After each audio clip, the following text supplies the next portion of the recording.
SRHஐ வீழ்த்தி டெல்லி அபார வெற்றி. சன்ரைசர்ஸ் ஹைதராபாத்தை பவுலிங்கால் துவம்சம் செய்த டெல்லி. பறக்க பந்து வீசி 5 விக்கெட்டுகளை தெறிக்க விட்ட மிச்சல் ஸ்டார்க் 8 விக்கெட்டுகளை வீழ்த்தியதற்காக கைக்கு வந்த பர்பிள் கப். SRHஐ வீழ்த்த DC கதற போட்ட பவுலிங். IPL 2025 சீசன் டெல்லி அணிக்கு எதிரான ஆட்டத்தில் சன்ரைசர்ஸ் ஹைதராபாத் அணி 163 ரன்கள் மட்டுமே எடுத்தது. SRH அணியின் பேட்டிங் டீம் பலமாக இருப்பதாக வல்லுநர்கள் பாராட்டி வந்தனர்.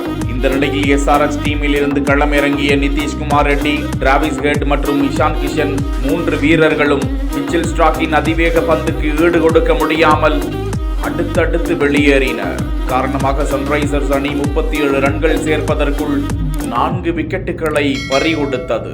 அடுத்ததாக களமிறங்கிய அனிகேத் வர்மா, ஹென்றி கிளாசன் இருவரும் கவனமாக விளையாண்ட நிலையில் அனிகேத் வர்மா 61 பந்துகளில் 74 ரன்கள் சேர்த்து ஆட்டம் இழந்தார். கிளாசன் 19 பந்துகளில் 32 ரன்கள் சேர்த்தார். அதன் பிறகு களமிறங்கிய மற்ற வீரர்கள் அனைவரும் சொற்ப ரன்களிலேயே பெவிலியனுக்கு அனுப்பப்பட்டனர். இதனால் SRH அணி 18.4 ஓவரில் 163 ரன்களை எடுத்தது.